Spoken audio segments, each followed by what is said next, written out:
क्या शुभ नाम हुआ आपका? मीरा देवी। मैं मरर दक्षिणी पंचायत से मुखिया पद के लिए। जनताओं के बीच लगातार आपकी टीम जा रही है, किस प्रकार का समर्थन मिल पा रहा है? खास करके महिलाओं से कितना समर्थन मिल पा रहा है? महिला से अच्छा समर्थन मिल रहा है और महिला के बीच हम लोग जाते हैं, सम्मान मिलता है, बातचीत में सहयोग मिलता है। पूर्व में इस क्षेत्र में कितना विकास का काम हुआ? क्योंकि जनता जो है, जब जनताओं के बीच आप जाते होंगे तो कुछ जनता अपनी याचनाएं रखती होंगी कि इस तरह का काम नहीं हुआ, फिर आपसे भी उम्मीद लगा रही है। किस प्रकार का विचारधारा जनता के बीच पनप रहा है? महिला का बीच जाते हैं तो महिला कहता है जैसे कि आर पार की लड़ाई है, इस तरफ का कोई काम नहीं हुआ है, जैसे रोड है, नाला है, बिजली का काम है, इस तरफ का कोई काम ही नहीं हो रहा है। और उस तरफ का जाते हैं तो गली गली रोड है और विकास का बहुत काम उधर हुआ है, इधर कोई तरह का काम नहीं है इधर का। देखिए, क्या शुभ नाम हुआ? मनीष कुमार।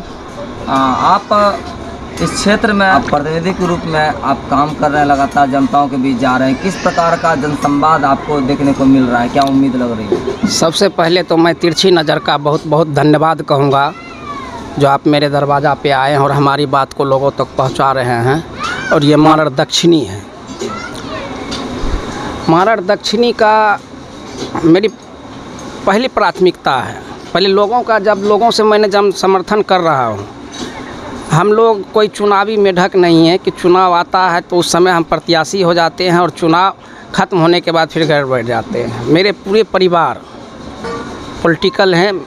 मेरे पिताजी आज 40 वर्षों से संघर्ष कर रहे हैं। तो सबसे ज़्यादा मुझे देखने को मिला है कि हर इंदिरा आवास में 20,000 रुपया, और निचले तबके के जितने भी लोग हैं, गरीब दबे कुचले, उन तक विकास नहीं पहुंच पाया है। बिचौलियों के बीच ही विकास रह गया है। और मेरी पहली प्राथमिकता होगी कि अगर हमें मरर दक्षिणी की जनता मौका देती है, प्रत्येक वार्ड में मैं मुफ्त रात्रि पाठशाला चलवाऊंगा। सबसे पहला मेरा काम होगा शिक्षा। और हमारे पंचायत में कुछ उपद्रवी जो हैं, जो हमारे समाज के सद्भावना को ख़त्म करना चाहते हैं, उसको नकेल कसने का काम करेंगे। निचले तबके के जितने लोग हैं, निचले पायदान के, उन तक डायरेक्ट विकास पहुंचाने का काम करेंगे। और ख़ास करके मरर दक्षिणी को एक मॉडल पंचायत बनाने का काम करेंगे। इस पंचायत में ना ही किसी को इंदिरा आवास में 5 पैसा लगेगा, विधवा पेंशन में ना लगेगा। और गरीब का जो हम लोग यहाँ से खगड़िया शिक्षा लेने के लिए इस पंचायत से हम जाते हैं, मैं ये वादा करना चाहूँगा मरर दक्षिणी पंचायत के वासियों से, वो शिक्षा मैं मरर में दूंगा और वो भी मुफ्त शिक्षा दूंगा। मेरी पहली प्राथमिकता शिक्षा होगी। हम चाहेंगे वैसे प्रतिनिधि हो। अब ये नहीं है कि प्रतिनिधि ऐसा हो, हम तो आपको बताएं मेरी माँ भी 30 वर्षों से राजनीतिक में है। अब हम खगड़िया गए, हमारे बीच कोई जनता आता है तो मेरी माँ ये बोले कि हमारे पापा आएंगे खगड़िया से तो मोहर लगेगा, हमारा बेटा आएगा तो मोहर लगेगा। मैं मरर दक्षिणी पंचायत वासियों से ये आग्रह करना चाहूँगा, आप वैसे प्रत्याशी को वोट दें, वो मेरी माँ हो या कोई हो, आप वैसे प्रत्याशी को आप हमें मत दें, लेकिन वैसे प्रत्याशी को मत दें जिस प्रत्याशी को आप मत दे रहे हैं वो आपकी बात को सुने और बिना किसी सोचे समझे आपके बातों का वो अधिक फैसला ले सके। और मैं इतना तो मरर दक्षिणी पंचायत वासी जान रहे हैं, अगर मीरा देवी पंचायत चुनाव जीतती है तो वो ना ही वेट केदार नारायण आज़ाद के करेंगे और ना ही मनीष कुमार के। वो फैसला लेने में खुद सक्षम है, क्योंकि वो 30 वर्षों से खुद राजनीतिक में है। यानी कुल मिलाकर के ये आप कहना चाह रहे हैं कि जो शिक्षित उम्मीदवार हो, जनताओं में एक अलग तरह का विचारधारा और उसके निष्पादन के लिए वह सर्वोपरि है। अच्छा, जब आप जीत जाएंगे तो जीतने की जो उम्मीद है, जनताओं से आपका समर्थन प्राप्त है और जनताओं के बीच उन्माद भी लग रहा है। खास करके युवाओं को क्या कहना चाहेंगे इस चुनाव के दौरान? मैं युवाओं को ये कहना चाहूँगा, हमारा युवा आज जो स्थिति है हमारा, आज युवा भटक अच्छा शिक्षा लेके भटक रहा है। ये नहीं है पंचायत में जानकारी होना चाहिए, मैं जिला ही नहीं, हम युवाओं का अगर साथ मिलता है, हम सबसे ज़्यादा ऊर्जवान युवा होता है। प्रदेश ही नहीं, केंद्र सरकार से योजना मारर दक्षिणी पंचायत में लाने का काम करेंगे और ज़्यादा से ज़्यादा युवाओं को हम खगड़िया तो बाहर तो छोड़ दीजिए प्रदेश, हम खगड़िया तक जाने नहीं देंगे, मारर में रोजगार उपलब्ध करवाने का काम करेंगे। अच्छा, आपके पंचायत में अगर बात करते हैं आंगनबाड़ी केंद्र का, जहाँ की कुपोषित बच्चों को, महिलाओं को यथासंभव सहायता के सरकार के माध्यम से मिल पाती है, आपके क्षेत्र में इसकी अवस्था क्या है? इसकी अवस्था ये है कि हर आंगनबाड़ी केंद्र से हमारे मुखिया जी के यहाँ कमीशन पहुँच जाता है, जिसका जांच आज तक नहीं होती है।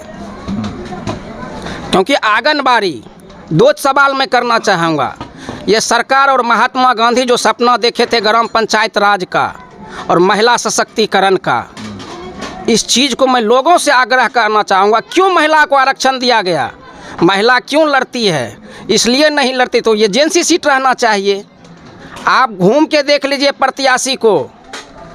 वैसे हम बार बार इस चीज़ को जोड़ देना चाहेंगे, ग्राम पंचायत राज जो बना है और महिलाओं को जो अधिकार दिया गया है, उस महिला को आप पॉकेट में रोड पे आने दीजिए और शिक्षित और जो सोचने समझ। आपको एक चीज़ और मैं बताना चाहूँगा कि ये नहीं है कि आप इस चीज़ को पता कीजिए, मीरा देवी प्रतिनिधि बनती है तब नहीं, वो प्रतिनिधि नहीं है तब पर भी 5 वर्ष रोड पे रह के लोगों के सम्मान के लिए लड़ती है। बीडीओ हो, सीओ हो, आप पता कर लीजिए कि मीरा देवी खुद सक्षम है, मुख्यालय से लेके जिला तक में वो प्रदर्शन तक गांव के मामला को लेके खुद लीडिंग करती है। तो कुल मिलाकर के यह बात रही कि महिलाओं के उत्थान के लिए, नारी सशक्तिकरण के लिए जो मुखिया प्रतिनिधि मीरा देवी है, वो लगातार क्षेत्रों में बनती आ रही है। अपार समर्थन के लिए, जनमत के लिए जनताओं को क्या संदेश देना चाहेंगे? हम यही कहना चाहेंगे जनताओं से, जो आपका मुखिया बने वो आपसे डायरेक्ट जुड़े। हमने पंचायत जब घूम के देखा, बहुत ऐसे प्रत्याशी हैं जिनको नहीं आज तक नहीं देखा है क्षेत्र। मैं वैसे खास करके मारर दक्षिणी पंचायत वासियों से ये आग्रह करना चाहूँगा, अरे ठीक है, वो आपका कम से कम आप प्रत्याशी को देखिए। आपसे, आपके पास जो वोट मांगने आ रहा है, उनसे पूछिए कि मेरी प्रत्याशी कहाँ है। हमारे क्षेत्र में ऐसा भी प्रत्याशी है जिनको आज तक वो सिर्फ नॉमिनेशन के बाद घर के बाहर कदम भी नहीं रखी है। वैसे प्रत्याशी को वो जनता आवाज़ उठावे कि हमारी प्रत्याशी कहाँ है, हमारी जनता इस चीज़ को देखे, परखे। ये प्रत्याशी अगर बनता है, आप सरकार आप विधानसभा में हम लोग देखते हैं टीवी पर, आम लोग अब देखता है, हर घर में टीवी है। आप विधानसभा का ले लीजिए, हम लोग विधानसभा का लाइव चीज़ देखते हैं। वहाँ आपने देखा होगा, जिसके मुंह में बोली है, जो शिक्षित विधायक है, वो मुख्यमंत्री से या विधानसभा में हंगामा करके लड़के अपने क्षेत्र विधानसभा के लिए विकास को लाता है। इस चीज़ में कोई दो मत नहीं, इतना बात तो सब जानते हैं। अगर हमारा प्रतिनिधि मेरी माँ बनती है तो उस जिला प्रखंड में जाके मैं नहीं बैठूंगा, केदार नारायण नहीं बैठेंगे, बैठेगी मीरा देवी। और मीरा देवी लड़ के झगड़ के और अपने जनता का आवाज़ उठा के फंड लाएगा। इस चीज़ को समझने की ज़रूरत है मारर दक्षिणी पंचायत वासियों को, क्योंकि वहाँ पे बैठेगी मीरा देवी और जो भी प्रत्याशी होंगे वही। लेकिन आज तक उनको जो फंड बीडीओ लिख दिया, वो उतना फंड लेके पंचायत में आ जाएंगी, तो मेरा पंचायत विकसित कभी करेगा? पंचायत विकास के लिए चाहिए, वहाँ हम लोग अपना लड़के झगड़ के अपने पंचायत को मॉडल बनाने के लिए, उसके लिए प्रत्याशी सही होना चाहिए। क्योंकि हम तो उस कमेटी में नहीं रहेंगे, वहाँ तो प्रत्याशी प्रतिनिधि मुखिया रहेगी। बिल्कुल, वो मुखिया कुछ बोली नहीं, जो दिया वो कागज ला के घर में थमाएगी। तो ऐसे प्रतिनिधि को चुने जो अपना बात को रखे, अपनी पंचायत को बात को वीडियो तक सुनावे और वहाँ से अपने हक की लड़ाई लड़ के अपने पंचायत में ज़्यादा से ज़्यादा विकास फंड को ला सके। वैसे प्रतिनिधि को मारर दक्षिणी का जनता वोट दीजिए। और सोचिए समझिए, ये नहीं है कि आप हमें मत, लेकिन इस चीज़ को सोचना ज़रूरी है। इस नज़रिया को बदलिए कि हमारा प्रतिनिधि जाए और कुर्सी पर बैठ के सिग्नेचर करके आ जाए। आज आपका चुनाव चिन्ह क्या है?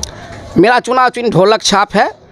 और ये ढोलक हम मारर दक्षिणी पंचायत वासियों से कहेंगे, इस ढोलक को इतना बजाया जाए कि ये ढोलक बजते रहे 5 साल।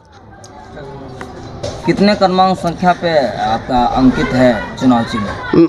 2 नंबर पे अंकित है जी। ये रहा मेरा कंप्लीट। जी। चलिए मतदान के लिए ईवीएम के क्रमांक संख्या 2 पर ढोलक छाप पर बटन दबाने के लिए जनताओं को क्या संदेश देना चाहेंगे? मैं यही जनताओं से अपील करना चाहूँगा कि मैं 5 साल चुनाव जीत हार हमारे लिए मायने नहीं रखता। हमने अगर बीड़ा उठाया है जनसेवा का तो 5 साल जनसेवा करेंगे। और पंचायतवासी जिन तक नहीं पहुंचाई ये खबर, हमारा खगड़िया में भी आवास है जो 12 बजे रात में भी सभी के लिए खुला रहता है और 5 साल आपके बीच रहेंगे। ऐसा ना हो कि 3 तारीख का चुनाव ख़त्म हो और दरवाज़ा लग जाए, फिर वैसे प्रत्याशी 3 तारीख के बाद नहीं मिले, फिर अगले 5 वर्षों में मिलता है वो, फिर चुनावी आहट होने के बाद वैसे प्रत्याशी से सावधान रहें। जो प्रत्याशी आपके सुख दुख में रहे वैसे प्रत्याशी को आप वोट दीजिए। धन्यवाद।